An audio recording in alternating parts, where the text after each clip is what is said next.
Olá, amantes da sétima arte, tudo bem com vocês? Cá estou eu de volta agora para falar sim sobre os melhores filmes que eu vi esse ano, que se você assistiu o meu vídeo de piores, você sabe que foi difícil para mim fazer, tanto que eu não consegui nem colocar 10 filmes nessa lista. Teve também a questão que eu servi o tiro de guerra, eu tava fazendo várias coisas, eu tive pouco tempo, eu não vi a quantidade de filmes que geralmente eu vejo no ano, mas eu consegui selecionar 7 filmes que eu achei minimamente interessante para ser comentado aqui. Eu vou dizer que eu gostei muito mesmo a partir do quinto, mas vamos lá.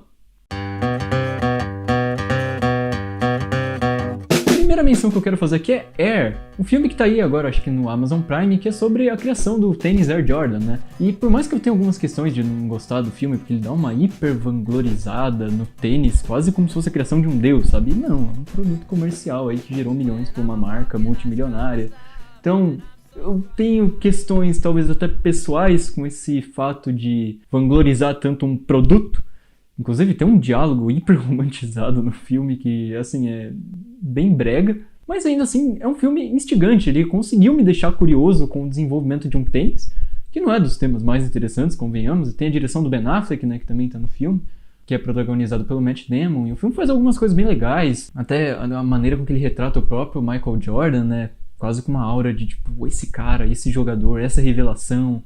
E a montagem do filme, que é um dos aspectos que eu mais critiquei nos meus vídeos piores, vários filmes mal editados, eu como editor de vídeo reparo muito nesse aspecto. Gosto muito da montagem desse filme, os vai e vens que ele faz, até a própria abertura para te colocar ali no período dos anos 80. É uma contextualização que eu acho que ajuda na imersão no filme, que tem uma história simples, mas bastante cativante, apesar da vanglorização excessiva de um tênis.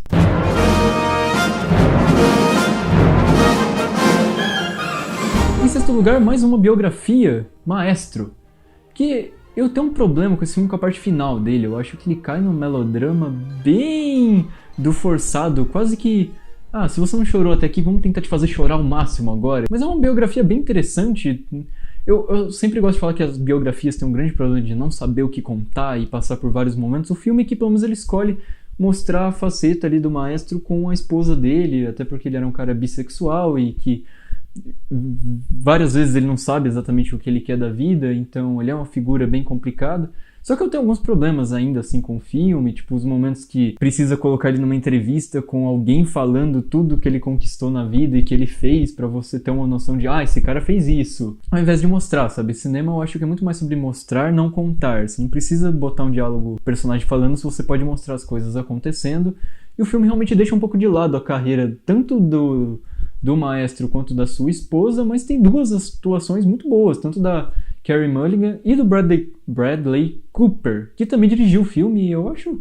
Ele tem se mostrado realmente um diretor bem melhor do que eu esperava, né? Ele fez também Nasce uma Estrela, que é bem legal. Esse não é tão bem dirigido quanto aquele lá, né? Acho que até por essa... Filmes biográficos são complicados, sabe? É difícil resumir a vida de uma pessoa inteira em um filme de 2 horas e pouquinho, mas é um filme bem interessante, que me deixou bem preso, e tem uma sequência musical lá pro final do filme que é bem interessante.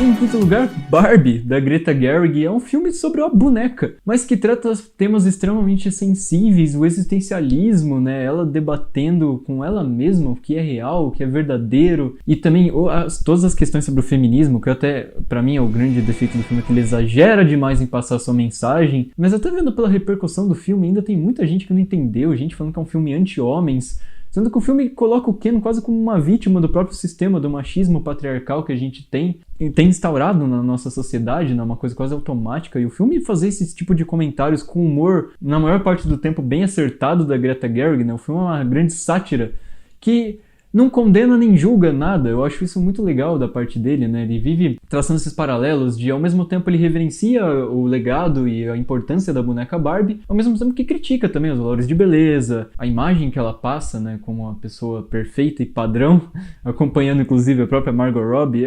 O filme tem esses paralelos que eu acho muito legal, essa metalinguagem de comunicação, apesar de exagerar demais no comentário, porque ele tem uns momentos que verbaliza diretamente demais, e tem essa personagem aqui, ó, que eu nem lembro o nome, que pra mim dá pra tirar ela do filme e não tem importância nenhuma pra narrativa.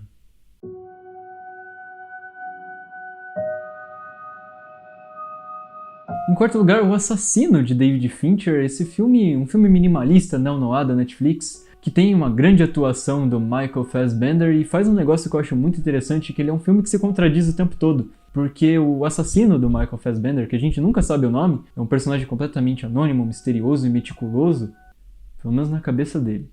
Porque o David Fincher faz um negócio muito interessante, a gente tá bem acostumado a ver esses assassinos de aluguel sendo os caras extremamente precisos, que planejam tudo com os mínimos detalhes e dá um tiro, o cara nunca erra, tudo sempre dá certo. E não é o caso desse filme. A gente vê o assassino cometendo vários erros o tempo todo. Desde calcular a quantidade errada de remédio que ele vai dar pra um cachorro que acaba acordando antes da hora e pegando ele desprevenido, até causar um ferimento numa vítima e achar que ele vai continuar vivo até um tempo pra responder algumas perguntas, ele morre logo na sequência.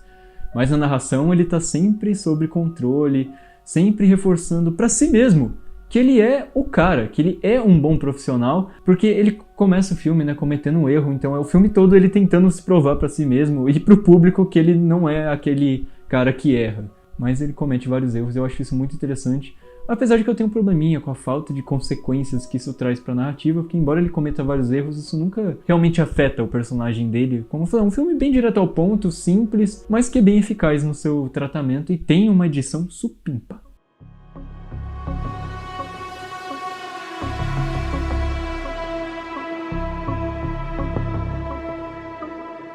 Falando em edição supimpa, Oppenheimer, talvez um dos grandes lançamentos do ano. Eu vivo falando, eu não sou tão fã do Christopher Nolan, mas aqui ele acertou em cheio, trazendo um dos grandes lançamentos do ano, uma baita atuação do Cillian Murphy. Aqui já entra naquela área que é até difícil fazer uma crítica do filme, porque são tantos aspectos tão bem feitos, né? A montagem do filme, inclusive, sem seguir uma ordem cronológica linear, que é uma característica do Nolan, né? Ele não gosta de fazer os filmes assim, ele sempre gosta de dar uma balançada nas coisas e usa do preto e branco pra deixar isso claro, com as diferentes perspectivas do Oppenheimer e do personagem do Robert Downey Jr., que também tá muito bem no filme. Fora o uso do som desse filme é uma sacanagem. Eu até comentei no Instagram, eu fiz um videozinho lá quando o filme saiu, falando que é o melhor uso sonoro que eu vejo no cinema em muito tempo. É incrível, e se tem um Oscar que é garantido que esse filme vai ganhar, é edição de som. Pode anotar aí, não tem como. Fora os outros aspectos, né? É um grande filme, tem uma fotografia maravilhosa, o uso de efeitos práticos, embora tenha assim um pouco de CGI para complementar algumas coisas. Tem algumas divagações do Nolan ali que eu acho que dava para cortar, eu não acho que ele lida tão bem com os relacionamentos do Oppenheimer, é uma coisa bem de lado na trama e ficou bem vazio, sendo que era algo que deveria trazer uma importância maior pro personagem que é tão bem desenvolvido no filme, mas é um dos grandes lançamentos do ano.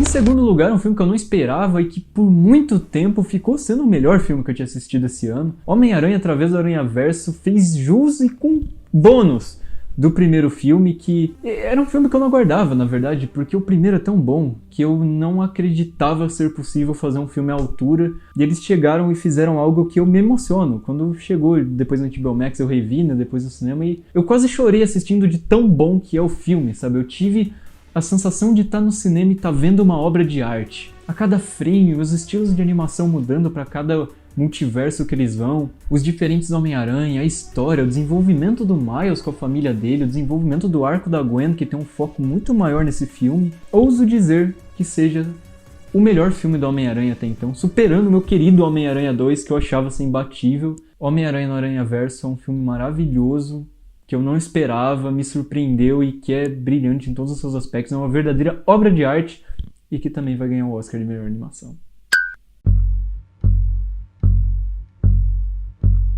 Em primeiríssimo lugar, acho que todo mundo já espera, né? Eu fiz um vídeo dedicado aqui a esse filme, Killers of the Flower Moon, Assassinos da Lua das Flores, o mais novo filme do gênio Martin Scorsese, o maior diretor ainda em atividade, e me deu o privilégio de ver isso que eu já considero um clássico moderno. Eu tenho certeza que daqui uns 30, 40 anos as pessoas vão debater o lançamento desse filme, e eu tive o privilégio de ver numa sala de cinema. 2 vezes eu vi esse filme, mesmo com as suas 3 horas e meia, é um filme que, se eu falei que Belo Desastre e Rebel Moon são filmes difíceis de criticar de tão ruim que eles são em todos os aspectos, esse é difícil de criticar de tão acima do nível que é em todos os aspectos. Tem brilhantes atuações do Robert De Niro, do Leonardo DiCaprio, da Lily Gladstone, que é a grande revelação desse filme, que provavelmente vai levar o Oscar de melhor atriz. Acho muito difícil ela ficar atrás de alguém, e a montagem desse filme da Thelma Schoonmaker é um épico, um filme gigante que faz jus a todo o legado do Scorsese. Pra mim foi o melhor filme que eu vi esse ano. É difícil criticar porque eu vou ficar só elogiando, enfim, tem um vídeo aqui que eu dediquei a esse filme. maravilhoso. Mas diz você pra mim, qual que foi o melhor filme que você viu esse ano? Quais foram os melhores? Deixa sua lista aqui nos comentários, eu vou adorar ver. Principalmente se tiver mais filmes, né? Como eu falei, eu não consegui ver tantos esse ano. Então vocês, até pra eu fazer uma listinha, pra eu ir correr atrás dos filmes desse ano que eu não consegui ver. Mas, por hoje é só. Então, até a próxima.